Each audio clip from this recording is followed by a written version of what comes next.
Is it possible to make a homemade water wheel that'll actually produce a usable amount of electricity?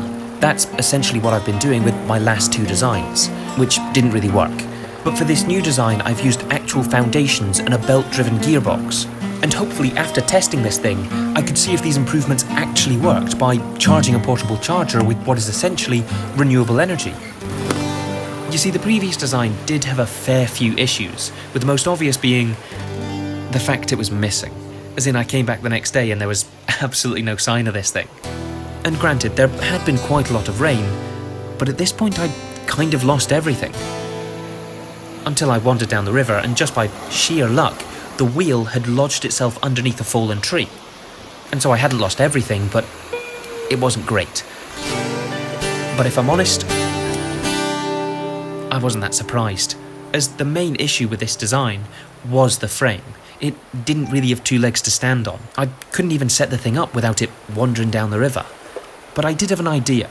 If I could attach the frame to some really heavy rocks, then it shouldn't be able to go anywhere. And so, building on this idea, I created a new design, which uses 6 stones to create as much of a foundation as possible, with triangles for stiffness and A-frames for height.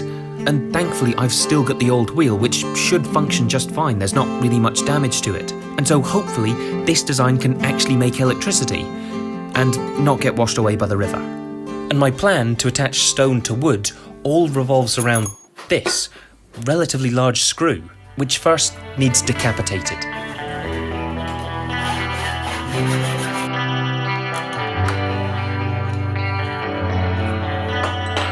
With the other half of the plan based on these stones, which had to be suitably heavy to weigh down the water wheel,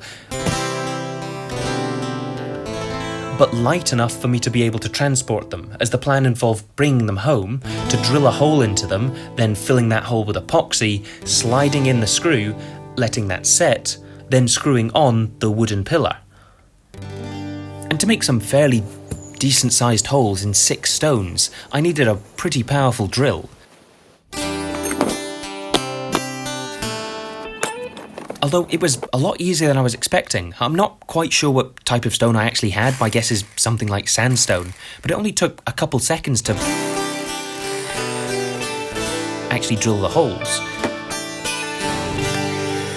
And I did have to keep on vacuuming to make sure that there wasn't any dust left in the hole, which kind of messes with the adhesion of the epoxy. But now you can see how it should function with the screw in the stone and the pillar screwed onto the screw. Although then I did have to do this another 5 times.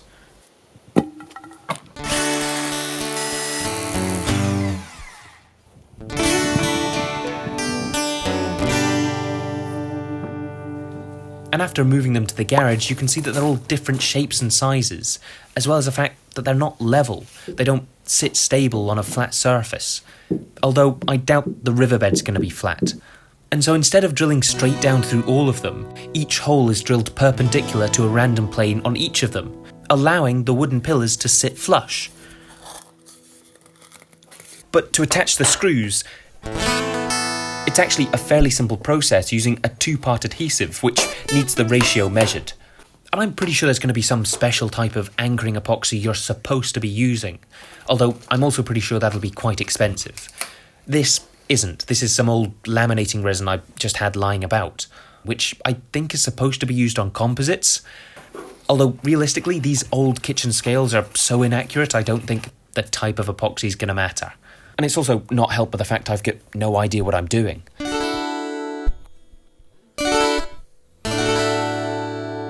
All I'm really going to do is pour a good bit of this into one of the holes, slide in the screw, making sure that some of the thread is actually covered so that it's got something to hold on to, as well as ensuring that the epoxy actually fills the hole, then repeating this 5 more times. And then just sort of smear on whatever I have left, which actually looked quite good, although I did have to let them set. But after 24 hours, the screws were pretty secure and ready for the pillars, which themselves did need to be cut to length, roughly 26 centimetres. And to ensure the stone to wood connection was flush, they had to be cut with precision.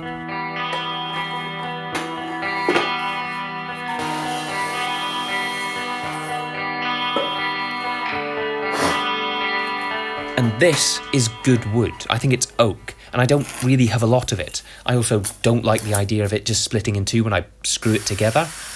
And so I actually measured and drilled out pilot holes so that each pillar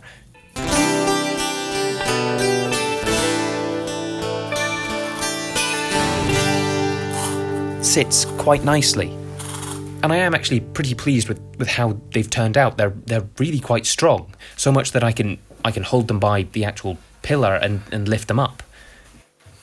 Or maybe just some of them, but the main point is they're strong enough to do that. Although, somehow I managed to end up with 7 of them. Not entirely sure how that's happened, but if I kept on building the rest of the frame on these pillars, then there was absolutely no way I was going to be able to lift it. So it's going to have to be built in the river.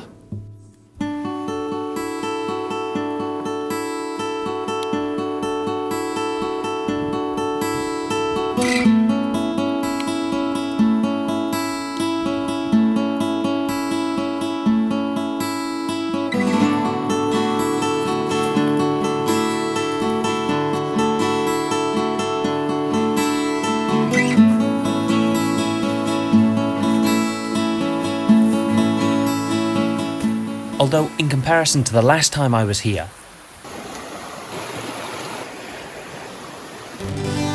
it's far more tranquil. The water's crystal clear, which does mean the flow rate's a lot slower, which isn't great for a water wheel, but it's a lot better for setting one up.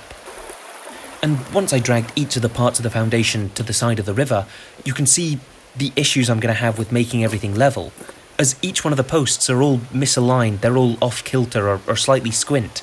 And if I want to put some sort of triangular base on all 3 of them, they're all going to have to be at the same height with the same orientation. But first I actually had to put them in the river to see how they sit.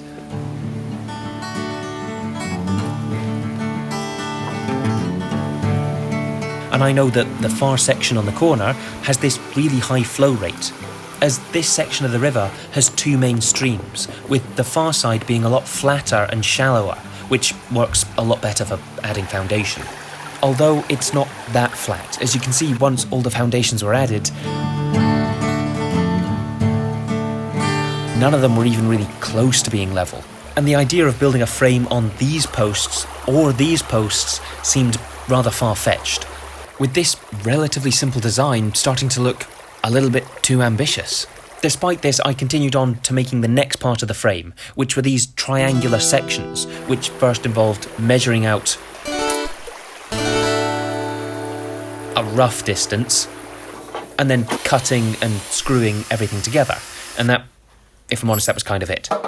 But when I returned to the river, I brought a spirit level and a bucket, as the only way I could actually think of fixing this was by collecting up a bunch of little stones and then just shimmying them underneath the bigger stone until eventually it would be somewhat level. Which eventually worked. Near enough. And now, at this point where I have a relatively respectable foundation, I now have to make the rest of the frame, but to do that I need to know where in relation it sits to the old wheel, which itself was still downstream. I had managed to drag it out of the river and just chuck it on the banking so that it wouldn't wash away downstream any further. But to make all the measurements for the A-frame, I had to roll it back and set it up respective to the foundation, which then allowed me to make 2 A-frames, which were slightly different sizes, but that's because the foundations weren't at the same level. Although, if I'm honest, when I was making all of the measurements for the A-frame, I'd forgotten my measuring tape, so I just did everything by hand. It's an arm's length here, it's 2 palms this way. But something somewhere must have went wrong, because when I went back and set the triangles up and then the A-frames on top of that, it wasn't even close. I'm kind of genuinely surprised I was that far off. I don't know if I just kind of forgot to add the height of the post or something, but it wasn't great. Until I realised it might be better. You see, having the triangular section means everything's raised and it has to be aligned perfectly. But if I just set the A-frames on the side of the pillars, I only have to align them in one plane, and all the force goes directly into the stone. It's really just a simpler, better design, one that I really probably should have thought of before. And after just a couple screws, I could roll in the wheel and very easily align the axle by just picking a point on the diagonal and then drill that. However, the axle itself, made from an old scaffold pole, needs a bit of work. It's currently squint, although it was a fairly simple process to just measure out the straight bit and cut off the bend.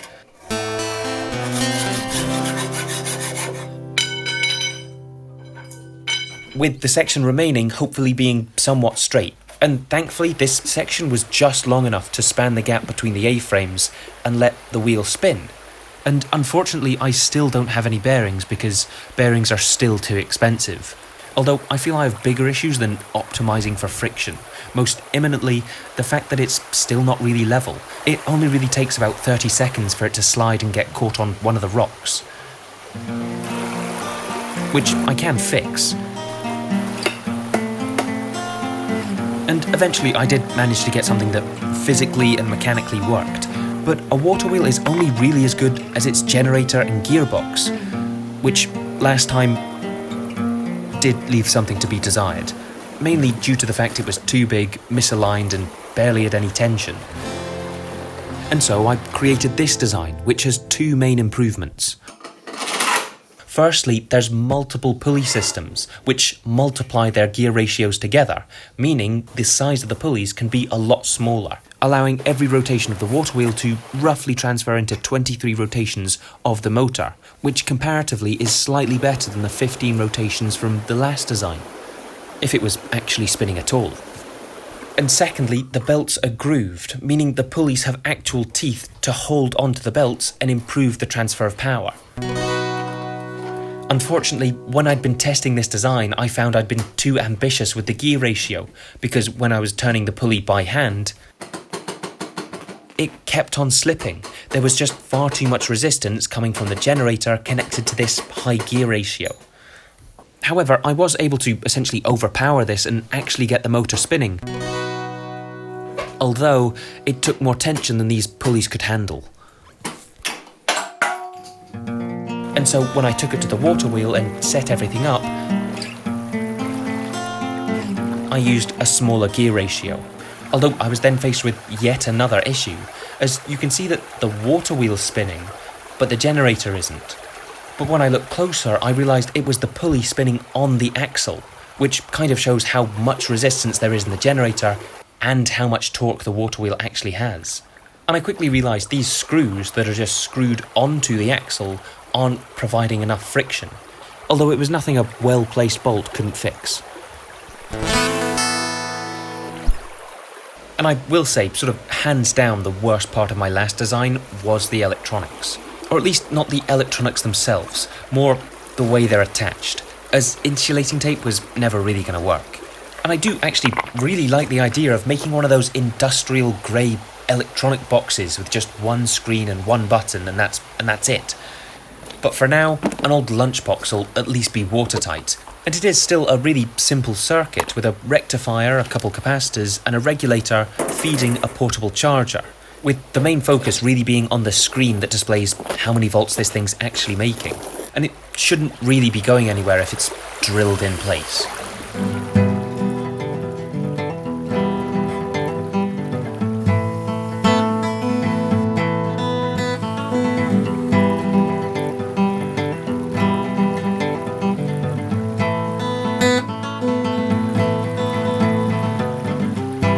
Initially this looks quite good. After everything was connected up, you could see this thing was actually making power. But only really when I was spinning it by hand. The water's just simply not providing enough force to spin the generator. And I could fix this by reducing the gear ratio, but that would reduce the power and the volts this thing actually makes. But the alternative would be to increase the flow rate, which could be done if you created some sort of channel going through the water wheel, but that would require building a dam across almost the entire river.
worked. I wasn't expecting just a couple rocks to have that much of an effect, but the generator's spinning, and so it's actually making electricity.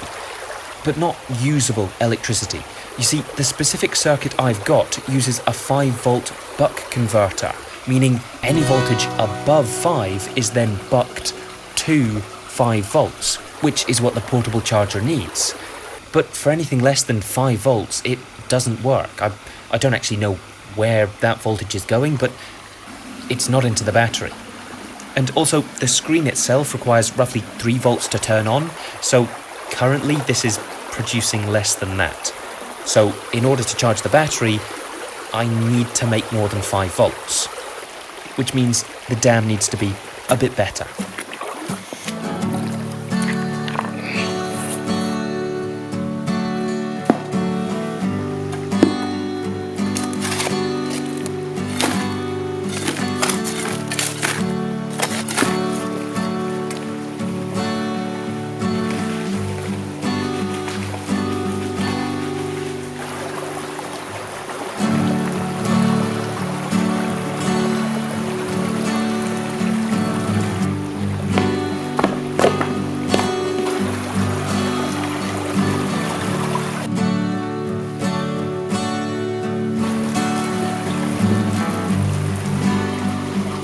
But despite my best efforts, I just wasn't able to get this above roughly 4.5 volts, which is annoyingly close to what I need. But I did have an idea.